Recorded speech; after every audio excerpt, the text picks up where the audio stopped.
Hello everyone, কেমন আছেন সবাই? আশা করছি সবাই খুব ভালো আছেন। চলে আসলাম আবার নতুন ক্লাস নিয়ে। চলুন প্রথমে আমরা দেখে নিই কি নিয়ে আমরা আলোচনা করব আজকে। আজকে আমরা আলোচনা করব বায়ুমণ্ডল ও বায়ুমণ্ডল নিয়ে। প্রথমে চলুন আমরা দেখে আসি কি কি ধরনের প্রশ্ন আসে এই টপিকগুলো থেকে। যেমন পৃথিবীর বায়ুমণ্ডলের জলরাশির শতকরা কত ভাগ ভূগর্ভে ধারণ করে থাকে, মোট শক্তির কত শতাংশ সূর্য থেকে আসে, নাইট্রোজেনের পরিমাণ কত, বেতার তরঙ্গ কোন বায়ুমণ্ডলের স্তরে প্রতিফলিত হয়, এরকম অনেকগুলো প্রশ্ন। এবং প্রতি বছরই কিন্তু এই ধরনের প্রশ্নগুলো এসেছে, তার মানে এই টপিকটা খুবই গুরুত্বপূর্ণ। তাহলে চলুন আমরা আলোচনা শুরু করি। প্রথমেই আমরা চলে যাব বায়ুমণ্ডলের কাছে। বায়ুমণ্ডল আমাদের চারপাশে সব সময় এই গ্যাসীয় আবরণ রয়েছে এবং এই সারাক্ষণ যে বায়ুমণ্ডল আবর্তন করছে, এটার কারণ কি? এটার কারণ হচ্ছে পৃথিবীর যে মাধ্যাকর্ষণ শক্তি রয়েছে সেটা। এবং এটার বিস্তৃতি কতটুকু? ভূপৃষ্ঠ থেকে উপরের দিকে প্রায় 10,000 কিলোমিটার পর্যন্ত। এই বায়ুমণ্ডলে প্রায় 97% উপাদান হচ্ছে ভূপৃষ্ঠ থেকে 30 কিলোমিটারের মধ্যে যে জায়গাটুকু আছে তার মধ্যে সীমাবদ্ধ রয়েছে। এরপর আমরা দেখি যে বায়ুমণ্ডলের যে উপাদানগুলো রয়েছে সেগুলোকে কয়টা ভাগে ভাগ করা যায়। এটাকে মূলত 3 ভাগে ভাগ করা যায়, যেমন গ্যাসীয় উপাদান, জলীয় উপাদান, ধূলিকণা ও অন্যান্য কণিকা। এবার চলুন আমরা দেখে আসি বিগত প্রশ্নগুলোতে যেরকম এসেছিল বায়ুমণ্ডলের বিভিন্ন উপাদানের নাম মেনশন করে দেওয়া আছে এবং সেটা শতকরা হার জানতে চাওয়া হয়েছে। তার মানে আমাদেরকে এই চারটা পুরোটাই কিন্তু ভালোভাবে পড়ে রাখতে হবে। তো বায়ুমণ্ডলের উপাদান হিসেবে যে প্রধান উপাদানগুলো রয়েছে সেগুলো হচ্ছে নাইট্রোজেন ও অক্সিজেন। নাইট্রোজেন রয়েছে 78.02% এবং অক্সিজেন রয়েছে 20.71%, এবং অন্যান্য যে পার্সেন্টেজ গুলো রয়েছে সেগুলো কিন্তু সমানভাবে গুরুত্বপূর্ণ। তার মানে এই চারটা আমাদের ভালোভাবে আত্মস্থ করে ফেলতে হবে। বায়ুমণ্ডলের বিভিন্ন বৈশিষ্ট্য রয়েছে, তাহলে চলুন আমরা একটু বায়ুমণ্ডলের বৈশিষ্ট্যগুলো সম্পর্কে জেনে নিই। যেমন বায়ু যখন উষ্ণ হয় তখন এটি প্রসারিত হয় ও হালকা হয়ে যায়, অন্যদিকে শীতল হয়ে গেলে তখন সেটা সংকুচিত ও ভারী হয়ে যায়। দ্বিতীয়, শীতল বায়ুর চেয়ে উষ্ণ বায়ুর জলীয় বাষ্প ধারণ ক্ষমতা বেশি। 3 নম্বর হচ্ছে জলীয় বাষ্পপূর্ণ বায়ু বিশুদ্ধ বায়ু অপেক্ষা লঘু হয়ে থাকে। এবার চলুন আমরা দেখে আসি আমাদের আরো কি কি বৈশিষ্ট্য রয়েছে। বায়ু সর্বদা উচ্চচাপ থেকে নিম্নচাপ অঞ্চলের দিকে প্রবাহিত হয় এবং এটা কিন্তু প্রায় সময় পরীক্ষায় এসে থাকে। এছাড়াও আর কি কি আছে? 5 নাম্বার, বায়ুর চাপ হঠাৎ কমে গেলে বায়ু প্রসারিত হয়ে যায়, হালকা ও শীতল হয়ে পড়ে। এরপর আরেকটা রয়েছে, সেটা হচ্ছে ধূলিকণাপূর্ণ বায়ুর তাপ ধারণ ক্ষমতা বিশুদ্ধ বায়ু অপেক্ষা অনেক বেশি। তো এটাকে আমরা মনে রাখতে পারি, যেমন ঢাকার বায়ু অনেক বেশি ধূলিকণাপূর্ণ এবং সেখানে তাপ ধারণ ক্ষমতা অনেক বেশি, তাই সেখানে গরম বেশি। এবার চলুন দেখে আসি বায়ুমণ্ডলের স্তর বিন্যাস। বায়ুমণ্ডলকে 5টি স্তরে ভাগ করা হয়েছে, তার মধ্যে প্রধান স্তর হচ্ছে 4টি। তো এই স্তরগুলো কি কি? ট্রপোমণ্ডল, স্ট্রাটোমণ্ডল, মেসোমণ্ডল, তাপমণ্ডল ও এক্সোমণ্ডল। তো এর ভাগগুলো ছবিতে, পাশের ছবিতে দেখা যাচ্ছে, তো আপনারা মিলিয়ে মিলিয়ে পড়তে পারেন, তাহলে বেশ ভালো মনে থাকবে। ট্রপোমণ্ডলটা হচ্ছে কি বায়ুমণ্ডলের সবচেয়ে নিচের স্তর এবং পরীক্ষায় প্রশ্ন আসে এটা নিয়ে। এছাড়াও পরীক্ষায় আরো প্রশ্ন আসে যে মেঘ, বৃষ্টিপাত, বজ্রপাত, বায়ু প্রবাহ, ঝড়, তুষারপাত, শিশির, কুয়াশা এগুলো কোথায় সৃষ্টি হয়, মানে কোন মণ্ডলে সৃষ্টি হয়, এবং উত্তর হবে ট্রপোমণ্ডল। এবং ট্রপোমণ্ডলের যে শেষ প্রান্ত রয়েছে সেখানে নাম হচ্ছে ট্রপোবিরতি। এই ট্রপোমণ্ডলের বিস্তৃতি রয়েছে দুইটা অঞ্চলে দুই রকম। কিরকম?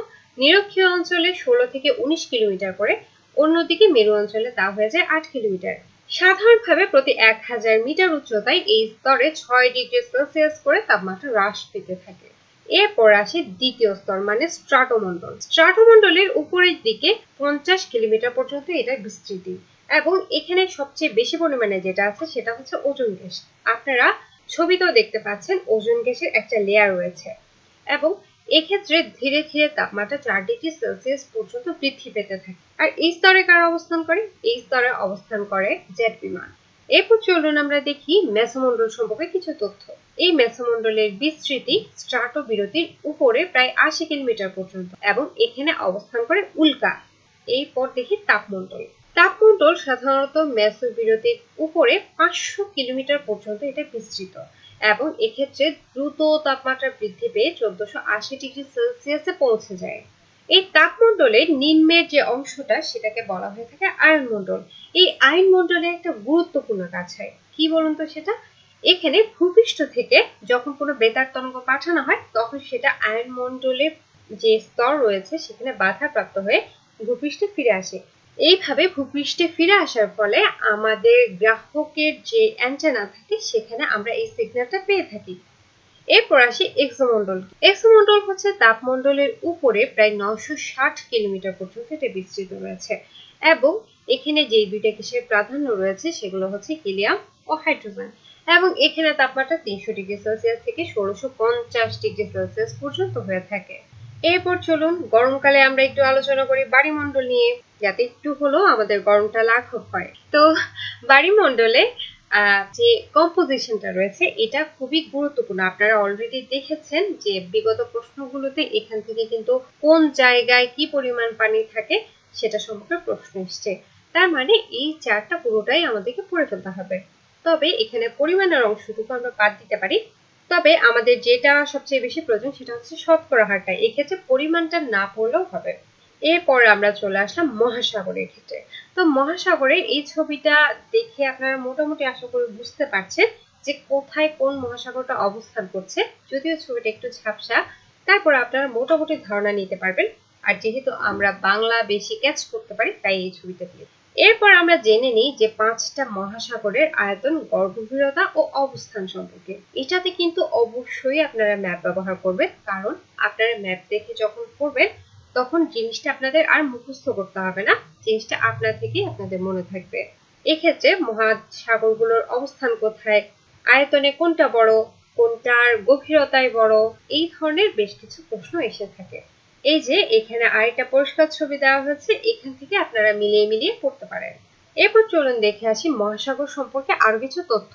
এই মহাসাগরের মধ্যে যেটা সবচেয়ে উষ্ণ মহাসাগর সেটা হচ্ছে ভারত মহাসাগর, অন্যদিকে শীতল মহাসাগর হচ্ছে উত্তর মহাসাগর।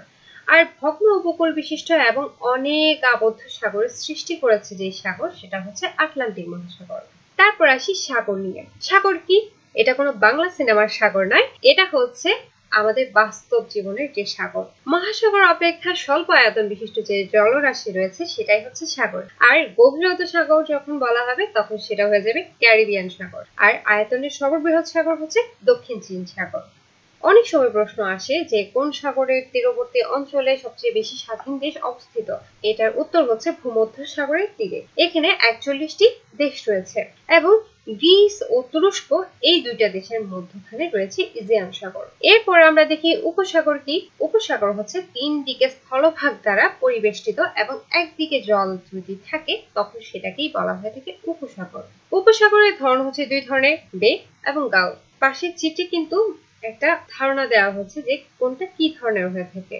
বে হচ্ছে 3 দিকে স্থল বিশিষ্ট জলরাশি, এটার প্রবেশ মুখটা অনেক বড় থাকে এবং আয়তনে বৃহত্তম বে যদি বলা হয়ে থাকে পৃথিবীতে তাহলে সেটা হচ্ছে বে অফ বেঙ্গল। এরপর দেখি আমরা গালফ কি। যখন চারদিক থেকেই স্থলবিশিষ্ট একটা জলরাশি থাকবে তখন সেটাকে বলা হয়ে থাকে গালফ এবং এটা প্রবেশ মুখ ছোট হয়ে থাকে এবং আয়তনে বৃহত্তম গালফ অর্থাৎ পৃথিবীতে সর্ববৃহত্তম গালফ আয়তনের দিক দিয়ে যদি বলা হয়ে থাকে সেটা হচ্ছে মেক্সিকো। এরপর আমরা কিছু গুরুত্বপূর্ণ তথ্য জেনে নিই, যেমন আলাস্কা উপসাগর কোথায় অবস্থিত? উত্তর আমেরিকাতে। ওমান উপসাগর ও পারস্য উপসাগরকে সংযুক্ত করেছে হরমুজ প্রণালী। এডেন উপসাগরকে লোহিত সাগরের সাথে যুক্ত করেছে বাব এল মান্দেব প্রণালী এবং বাহরাইন দ্বীপ অবস্থিত পারস্য উপসাগরে। এবার আমরা চলে আসবো হ্রদে। এই হ্রদের ক্ষেত্রে একটা প্রশ্ন দিয়ে স্টুডেন্টদেরকে সবসময় কনফিউজ করার চেষ্টা করা হয়, সেটা হচ্ছে কোন সাগর সাগর নয়। তো এটা হচ্ছে কাস্পিয়ান সাগর, কারণ নামে যদিও বা এটা সাগর আছে আসলে এটা সাগর নেই, বরঞ্চ এটা একটা হ্রদ।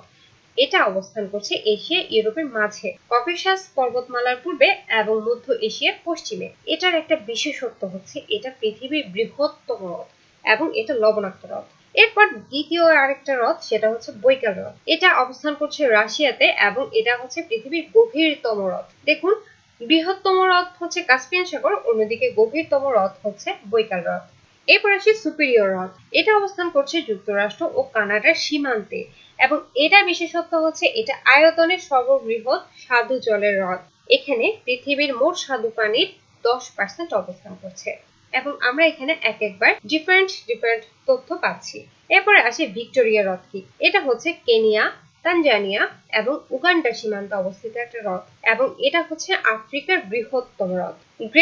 গ্রেট লেকসটা কি? এটা হচ্ছে যুক্তরাষ্ট্র এবং কানাডার সীমান্তে 5টা বড় বড় লেক রয়েছে এবং এদের 5টাকে একই সাথে গ্রেট লেকস বলা হয়ে থাকে এবং এটা কানাডার সেন্ট লরেন্ট নদীর মাধ্যমে আটলান্টিক মহাসাগরের সাথে যুক্ত হয়েছে। এরপর অনেক সময় প্রশ্ন আসে যে পৃথিবীর সর্বাধিক লবণাক্ত পানির হ্রদ কোনটা? সেটা হচ্ছে আসাল হ্রদ, যেটা জিবুতিতে অবস্থান করছে। এবং পৃথিবীর দীর্ঘতম হ্রদ কোনটি? সেটা হচ্ছে লেক তানজানিয়া এবং নামের থেকেই বোঝা যাচ্ছে যে এটা অবস্থান করছে তানজানিয়াতে। এরপর আমরা চলে আসলাম জলপ্রপাতে প্রথমে আমরা বলবো নায়াগ্রা জলপ্রপাত। এক্ষেত্রে প্রথমে আমরা বলবো নায়াগ্রা জলপ্রপাত নিয়ে। তো এটা নিয়ে সবার মধ্যে একটা ফ্যান্টাসি কাজ করে, কখন যাব। আপাতত আমরা ছবি দেখেই আমাদের চোখ জুড়াই। তো এই নায়াগ্রা জলপ্রপাতটা অবস্থান করছে যুক্তরাষ্ট্রের নিউ ইয়র্ক ও কানাডার অন্টারিওতে। এটার বিশেষত্ব হচ্ছে এটা আয়তনে সবচেয়ে বড় জলপ্রপাত, যেটার উচ্চতা 167 ফুট বা 51 মিটার। এই নায়াগ্রা জলপ্রপাত মূলত 3টা জলপ্রপাত নিয়ে গঠিত। কি কি? তারা হচ্ছে কানাডা, আমেরিকান ও ব্রাইডাল জলপ্রপাত। এই নায়াগ্রা জলপ্রপাতটা দেখতে ঘোড়ার খুরের মতো। আশা করছি আপনারা ভিডিওটাতে দেখতে পাচ্ছেন। এই নায়াগ্রা শব্দের অর্থ হচ্ছে জলরাশির বজ্রধ্বনি এবং নায়াগ্রা চুক্তি হয়েছিল 1950 সালে। এরপর চলুন আমরা দেখে আসি ভিক্টোরিয়া জলপ্রপাত নিয়ে কিছু গুরুত্বপূর্ণ তথ্য। এটা অবস্থান করছে জিম্বাবুয়ের উত্তর পশ্চিমাংশ ও জাম্বিয়ার দক্ষিণ পূর্ব দিকে এবং এটা একটা প্রাকৃতিক জলপ্রপাত। তো অ্যাঞ্জেল জলপ্রপাতটা কি? এটা হচ্ছে বলিভার স্টেট ভেনেজুয়েলাতে অবস্থিত এবং এটার বিশেষত্ব হচ্ছে এটা পৃথিবীর উচ্চতম জলপ্রপাত। এটার ধরন হচ্ছে এটা নিমজ্জন জলপ্রপাত। এরপর আরেকটা দেখবো আমরা জলপ্রপাত, সেটা হচ্ছে ইগুয়াজু জলপ্রপাত, যেটার 80% অবস্থান করছে আর্জেন্টিনাতে এবং 20% রয়েছে ব্রাজিলে। এরপর আমরা চলে আসি আমাদের বাংলাদেশে কি কি জলপ্রপাত রয়েছে যেখানে আমরা প্রায় সময় ট্রেকিং করতে আগ্রহী থাকি। তো বাংলাদেশের জলপ্রপাতগুলি কি কি? প্রথমেই আসে মাধবকুণ্ড জলপ্রপাত। এটা কোথায় অবস্থিত? এটা হচ্ছে সিলেট বিভাগের মৌলভীবাজারে অবস্থান করছে। এটার উৎপত্তি স্থল হচ্ছে বড়লেখা উপজেলার পাথুরিয়া পাহাড়ে। এটার উচ্চতা 250 ফুট। এরপর আমরা দেখি লুলাইং শৃঙ্গের জলপ্রপাত যেটা রয়েছে সেটা। এটা কোথায় উৎপত্তি হয়েছে? এটার উৎপত্তি হয়েছে পার্বত্য চট্টগ্রামে এবং এটার উচ্চতা 107 মিটার। এরপর বাংলাদেশে আরো কয়েকটা জলপ্রপাত সম্পর্কে আমরা জানি। সেগুলো কি কি? যেমন শুভলং অবস্থান করছে রাঙামাটিতে, হামহাম কমলগঞ্জ মৌলভীবাজারে, পরিকুণ্ড অবস্থান করছে বড়লেখাতে এবং নাফাকুম অবস্থান করছে থানচি বান্দরবানে। এরপর আমরা দেখে নিই বাংলাদেশের কয়েকটা বিখ্যাত ঝর্ণা সম্পর্কে। তাহলে ঝর্ণার মধ্যে প্রথমেই নাম আসে হিমছড়ি ঝর্ণা অবস্থান করছে কক্সবাজারে। তো এটার গুরুত্বপূর্ণ তথ্য হচ্ছে এটা বাংলাদেশের একমাত্র শীতল পানির ঝর্ণা। এরপর রয়েছে সীতাকুণ্ড ঝর্ণা। এটার নাম দেখে বোঝা যাচ্ছে এটা অবস্থান করছে চট্টগ্রামের সীতাকুণ্ডতে এবং এটা হচ্ছে বাংলাদেশের একমাত্র উষ্ণ পানির ঝর্ণা। নাফাকুম ঝর্ণা যেটা রয়েছে সেটা অবস্থান করছে রেমাক্রি বান্দরবান। আর তৈদছড়া এটা অবস্থান করছে খাগড়াছড়িতে। তো আমরা কয়েকটা ছবি দেখি। হিমছড়ি ঝর্ণা, নাফাকুম ঝর্ণা, শৈলপ্রপাত ঝর্ণা, শুভলং ঝর্ণা। বাংলাদেশে আরো অনেকগুলো ঝর্ণা রয়েছে, তো সেগুলোর কয়েকটা কোথায় অবস্থান করছে সেটা জানাটা আমাদের জন্য জরুরি। তাহলে সেগুলো হচ্ছে শুভলং ঝর্ণা বরকল রাঙামাটিতে, শৈলপ্রপাত ও জাতিপাই এই দুটোই অবস্থান করছে রুমা বান্দরবান, তিনাম অবস্থান করছে আলীকদম বান্দরবান, রিসাং অবস্থান করছে মাটিরাঙ্গা খাগড়াছড়ি। তো এই ছিল আমাদের এখনকার মতো আলোচনা। ধন্যবাদ সবাইকে সাথে থাকার জন্য। পরবর্তী ক্লাসের আমন্ত্রণ রইল। আজকে এ পর্যন্তই। সবাই ভালো থাকবেন। ধন্যবাদ।